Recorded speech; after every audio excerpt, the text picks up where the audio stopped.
un assassinat politique du futur président des États-Unis, vous allez dire que cela peut sembler très grandiloquent. Comment puis-je savoir qui sera ou pourrait être le futur président des États-Unis? Eh bien, écoutez jusqu'au bout, mesdames et messieurs, et vous comprendrez. Je ne suis pas sûr que tous mes spectateurs sachent qui est Charlie Kirk, mais en Amérique, il n'est pas seulement connu. Quant à moi, je pense que seuls les muets, les sourds et les aveugles ne le connaissent probablement pas. Les autres le connaissent et soit l'adorent, soit le détestent.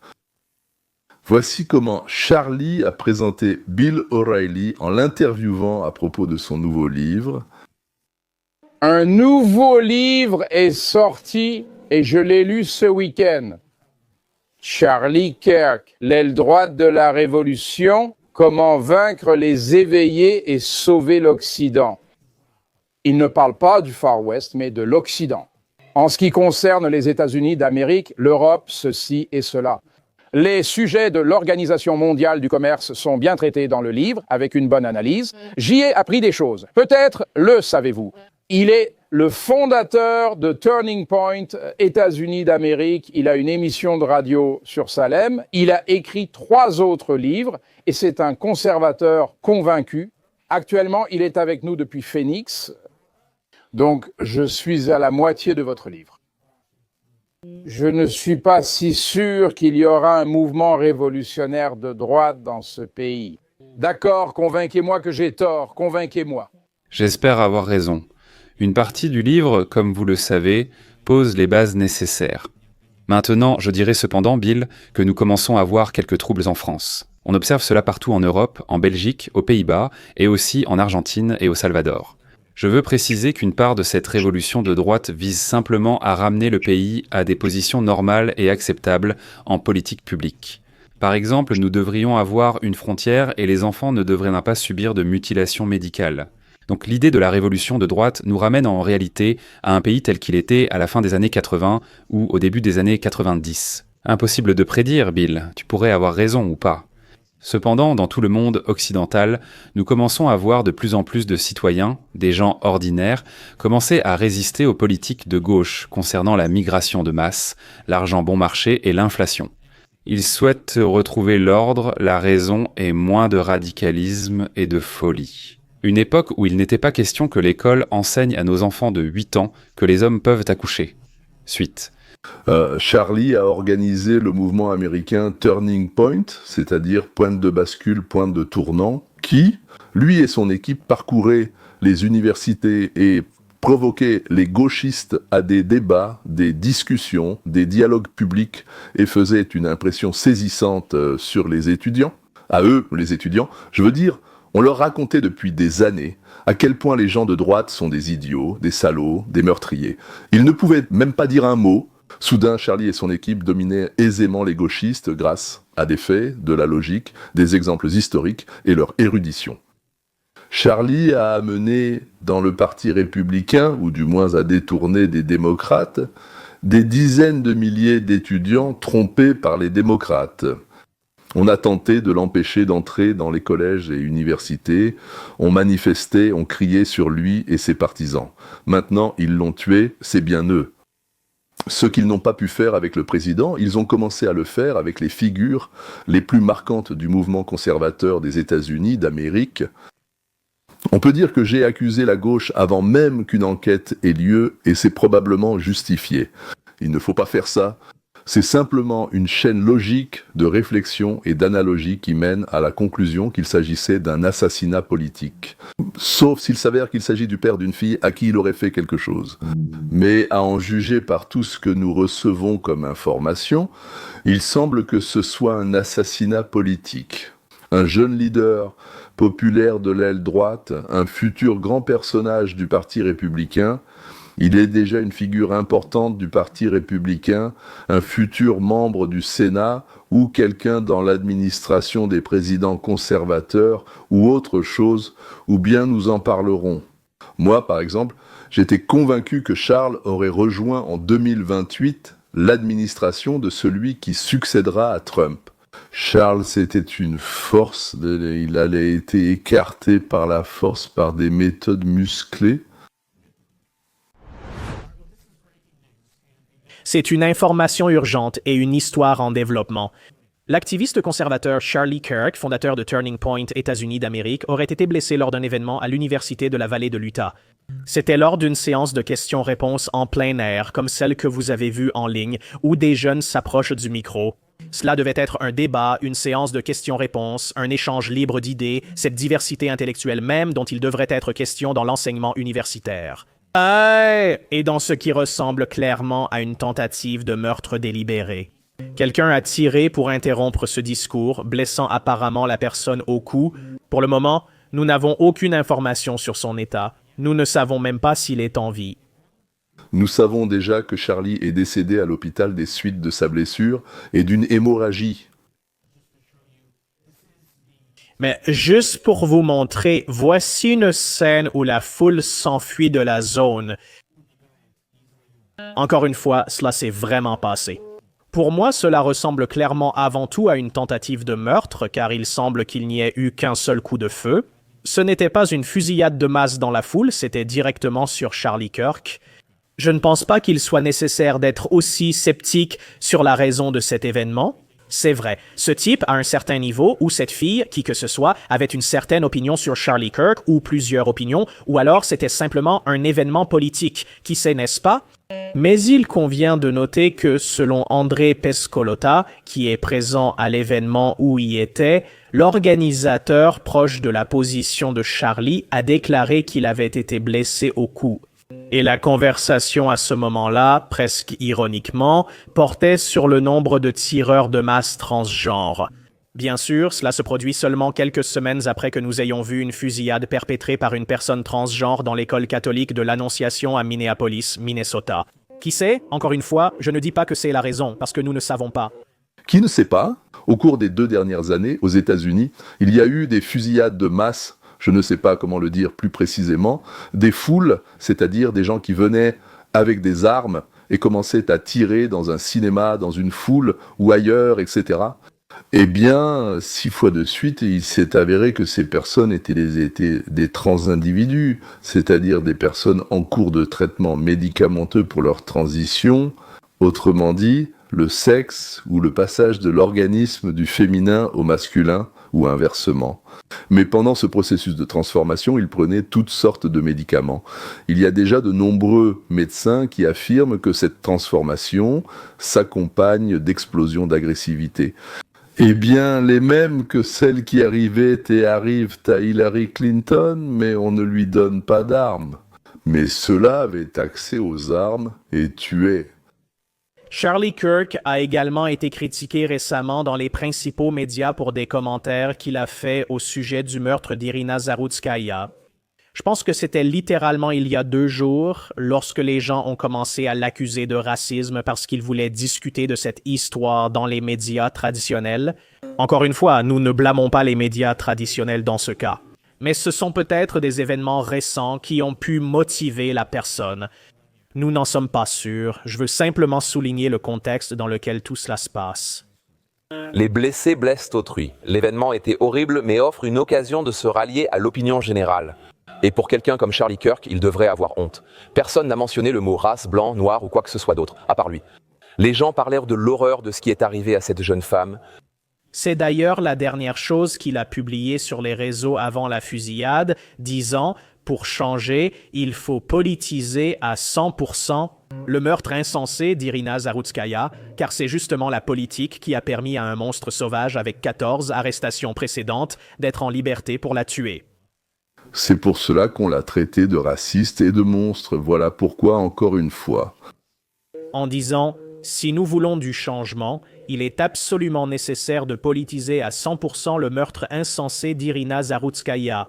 C'est justement la politique qui a permis à ce monstre, déjà arrêté 14 fois, d'être libre pour la tuer. » C'est une déclaration très raciste, non? Eh bien, voyons ce que Charlie a fait pour devenir l'idole de la moitié de l'Amérique et l'ennemi juré de l'autre moitié. Si vous entrez dans le pays sans invitation, vous commettez un crime et vous êtes un criminel, et nous pouvons choisir de ne pas appliquer nos lois. Si vous êtes criminel, vous devez être puni pour ce crime, donc renvoyé dans votre pays d'origine, car vous n'avez pas été invité.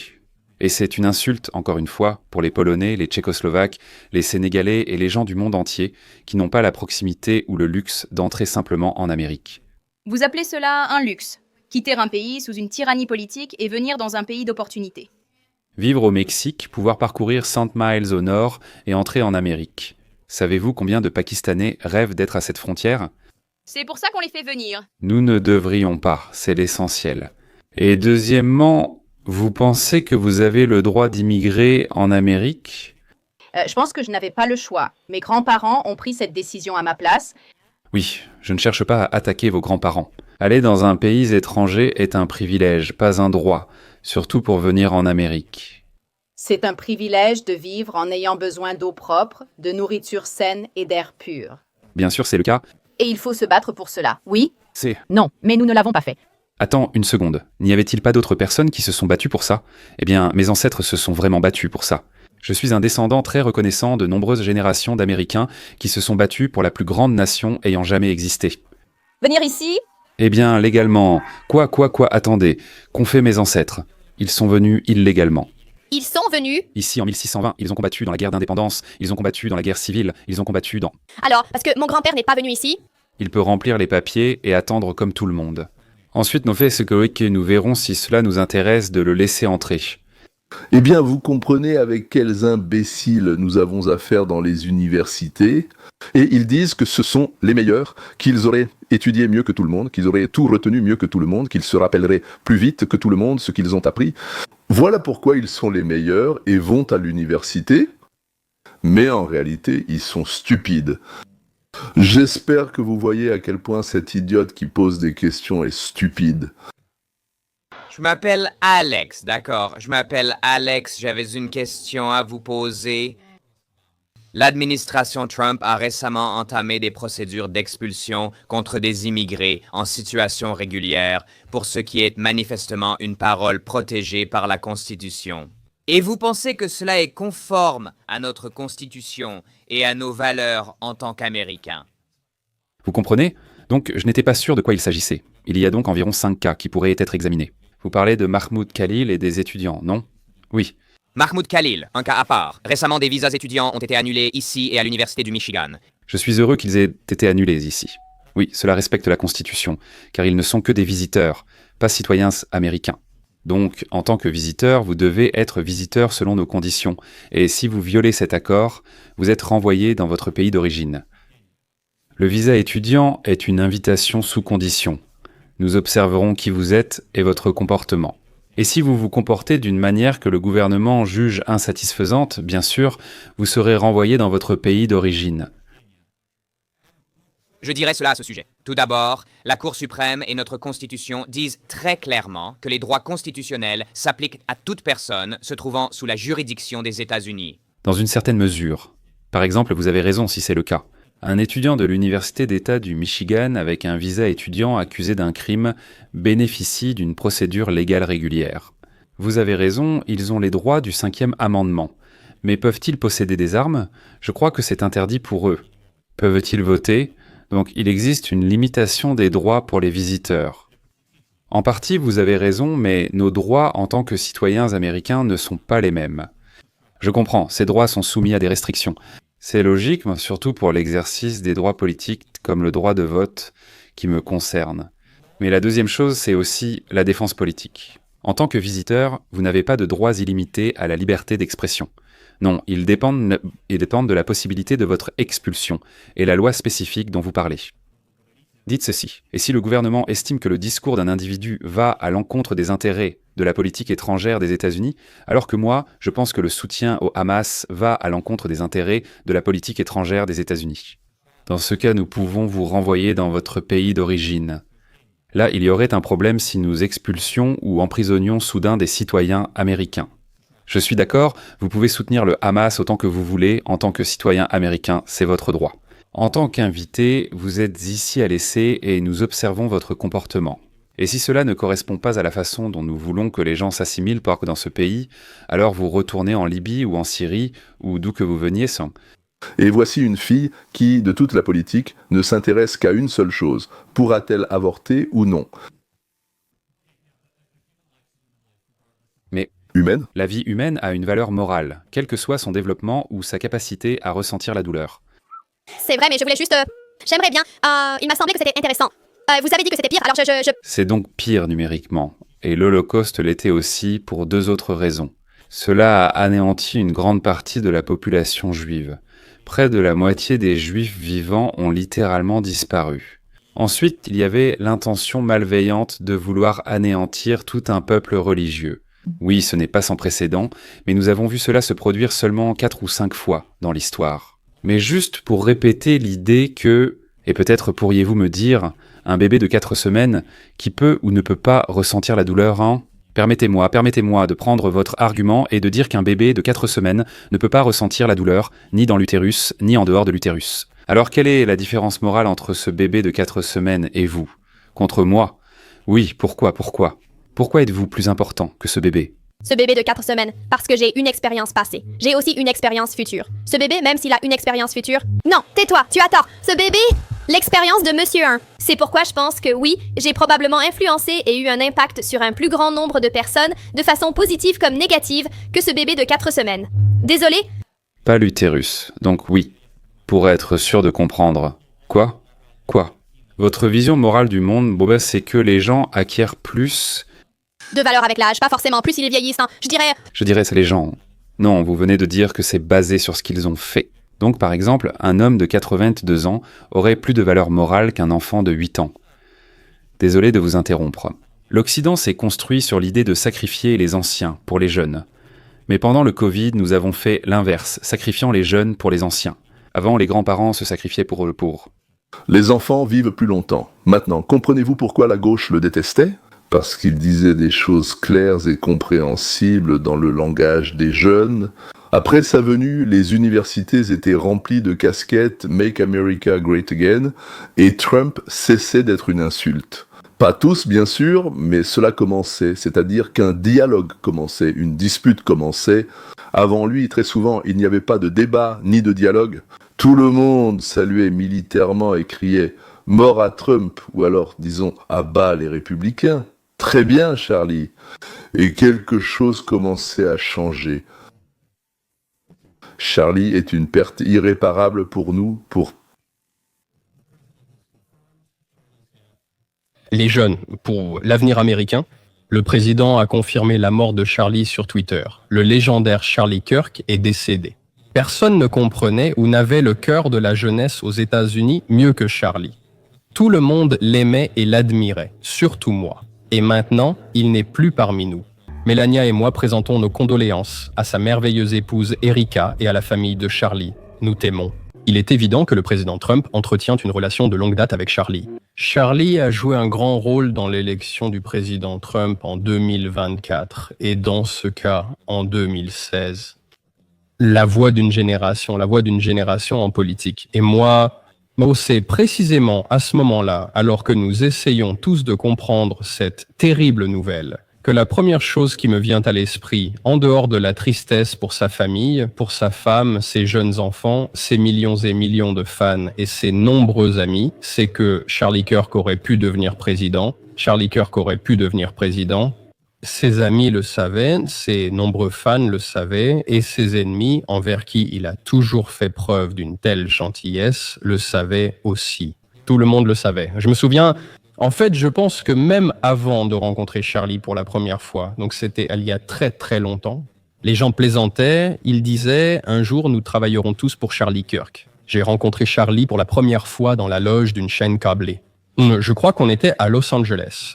C'était pour une émission du matin, donc il devait être 4 ou 5 heures du matin.